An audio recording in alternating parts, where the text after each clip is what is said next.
Salam, selamat pagi Bapak Ibu Saudara yang saya kasihi di dalam Tuhan Yesus Kristus.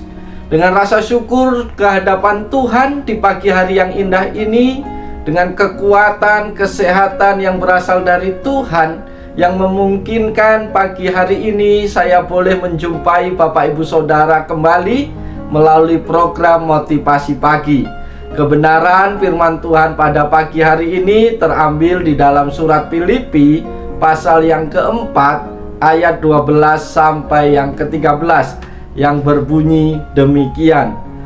Aku tahu apa itu kekurangan dan aku tahu apa itu kelimpahan.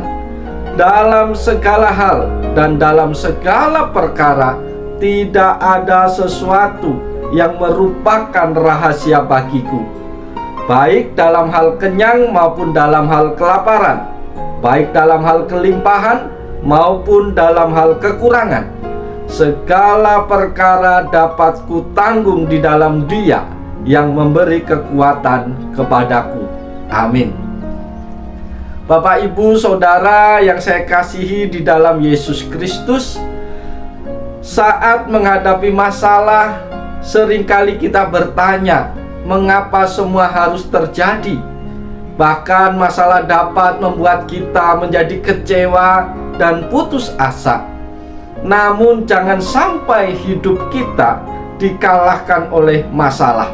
Sebab setiap orang pasti mempunyai persoalan, dan selama kita hidup di dunia pun akan selalu menemukan masalah.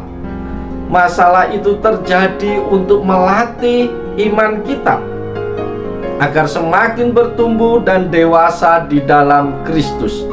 Sebab itu, sebuah masalah, tantangan terjadi dapat membuat iman semakin terlatih serta semakin kuat di dalam Tuhan. Ketika iman kita semakin bertumbuh, maka pengenalan pribadi terhadap Tuhan juga akan semakin berkembang.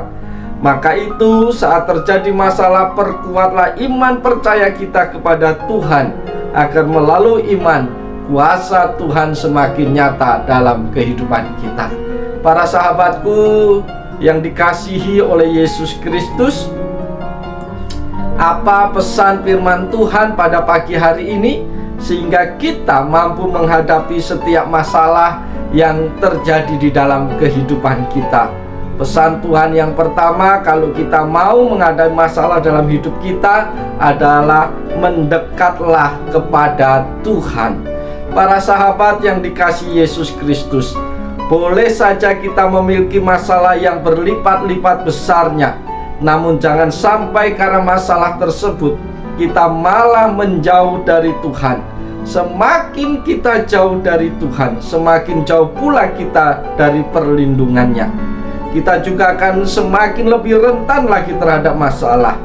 Akan tetapi jika kita tetap berada dalam naungan Tuhan, maka perlindungan Tuhan juga akan selalu dekat.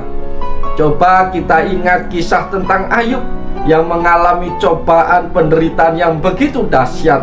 Meskipun cobaan yang begitu berat, tapi Ayub tetap menggantungkan hidupnya kepada Tuhan.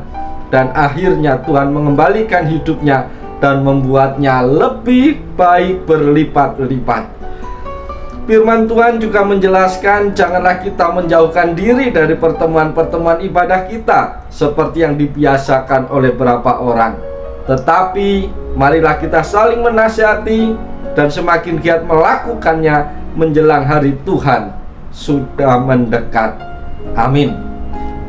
Bapak, Ibu, Saudara yang dikasihi Tuhan, itu pesan Tuhan yang pertama bagi kita. Kalau kita mau menghadapi masalah, mendekatlah kepada Tuhan. Pesan firman Tuhan yang kedua bagi kita adalah menguatkan iman kita kepada Tuhan.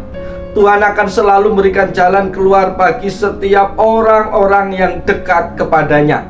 Melalui hikmat-Nya kita dapat mengambil tindakan untuk dapat menyelesaikan masalah. Jika Tuhan sudah ada di sisi kita, jangan takut untuk melangkah. Ketika bangsa Israel melangkah dengan iman untuk menyeberangi sungai Yordan dan masuk tanah perjanjian, mujizat berupa terbelahnya sungai menjadi dua pun terjadi. Mujizat yang terjadi kepada bangsa Israel itu karena iman. Tanpa iman, mukjizat tidak akan pernah terjadi. Oleh karena itu, umat percaya perlu melangkah dengan yakin dan selalu percaya bahwa Tuhan akan selalu hadir, menolong, membantu setiap orang yang percaya kepadanya. Itu pesan Tuhan yang kedua pagi hari ini bagi kita. Pesan firman Tuhan yang ketiga bagi kita pagi hari ini supaya kita mampu menghadapi masalah adalah bersyukur akan kehidupan yang kita jalani. Para sahabat yang dikasihi oleh Yesus Kristus, sama dengan manusia pada umumnya, Rasul Paulus juga mengalami suka maupun duka, susah maupun senang, kelebihan maupun kekurangan dalam hidupnya. Akan tetapi dia tetap bersyukur akan kehidupan yang dijalaninya. Masalah apapun yang kita hadapi saat ini tetap harus kita hadapi. Jangan pernah putus asa, merasa diri sebagai makhluk yang paling menderita di dunia. Karena jika kita peka terhadap kondisi sekitar, banyak orang yang masalahnya jauh lebih besar dari masalah kita. Misalnya orang yang terlilit hutang atau tunawisma, yang tidak punya rumah atau yang lainnya. Oleh karena itu, apapun yang terjadi dalam hidup kita, patutlah kita bersyukur kepada Tuhan. Bersyukur karena kita masih diberi kekuatan untuk menghadapi masalah ini.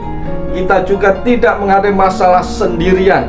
Ada Tuhan yang selalu berada di sisi kita. Dan ingat, Tuhan tidak pernah memberikan cobaan melebihi kemampuan kita. Oleh sebab itu, Bapak Ibu yang dikasihi oleh Tuhan, mari kita tetap mengucap syukur kepada Tuhan apapun yang terjadi dalam kehidupan kita. Karena dengan mengucap syukur kita akan mampu melewati setiap persoalan dalam hidup kita. Itu pesan Tuhan yang ketiga bagi kita. Pesan firman Tuhan yang keempat pada pagi hari ini adalah berdoa. Bapak Ibu yang dikasihi Tuhan, mendengar kata berdoa, kita pasti merasa ini sudah terlalu sering, ini sudah kuno, ini sudah ketinggalan. Dan terdengarnya berdoa itu sangat sederhana, tetapi berdoa merupakan cara yang paling efektif untuk menghadapi masalah. Menurut firman Tuhan, inilah cara yang paling ampuh. Sebagian orang mungkin tidak memprioritaskan berdoa ketika sedang menghadapi masalah. Mereka biasanya mencari pertolongan dari manusia, dari orang-orang yang diandalkannya, atau berdiam diri saja menunggu permasalahannya selesai sendiri. Padahal Bapak Ibu Saudara yang dikasihi Tuhan, berdoa itu sangat penting bagi kita. Berdoa adalah salah satu sarana untuk berkomunikasi dengan Tuhan. Oleh sebab itu, ketika kita berdoa, mungkin masalah kita tidak selesai, tapi kita memperoleh kekuatan baru yang diberikan Tuhan, sehingga kita dimampukan untuk menghadapi setiap persoalan dalam hidup kita. Dengan kita berdoa, kita akan ditolong Tuhan, kita akan diberi motivasi, semangat untuk tetap menjalani kehidupan kita. Karena dengan berdoa berarti kita berkomunikasi dengan Bapa di sorga. Kita memberitahukan kondisi-kondisi kita, maka Tuhan tidak akan pernah tinggal diam. Dia akan turun tangan menolong, memberkati setiap kita yang mau datang berdoa kepadanya. Oleh sebab itu, para sahabat yang dikasihi Tuhan, saya tidak tahu masalah apa yang kau hadapi saat ini, besar atau kecil saya tidak tahu. Betapa rumit, betapa berat bebanmu hari ini, atau masalah yang kau hadapi seakan-akan tidak ada lagi jalan keluar. Ingatlah pesan Tuhan pada pagi hari ini, bahwa Tuhan siap menolong, Tuhan siap memberkatimu, Tuhan siap memberikan jalan keluar. Oleh sebab itu, jangan pernah putus asa, hadapi setiap persoalan bersama dengan Tuhan. Dan jangan lupa bersyukur kepada Tuhan untuk apa saja yang terjadi dalam hidup kita. Dan jangan lupa naikkanlah doamu kepada Tuhan. Oleh sebab itu, para sahabat yang dikasihi Tuhan, mari kita jalani hari ini dengan penuh sukacita di dalam Tuhan. Tetap semangat apapun persoalan yang kita hadapi, karena Tuhan tidak akan pernah meninggalkan kita sendirian. Dia pasti menolong, Dia pasti memberkati. Oleh sebab itu, selamat pagi, selamat beraktivitas. Biarlah Tuhan menolong, Tuhan memberkati kehidupan kita sepanjang hari ini. Salam.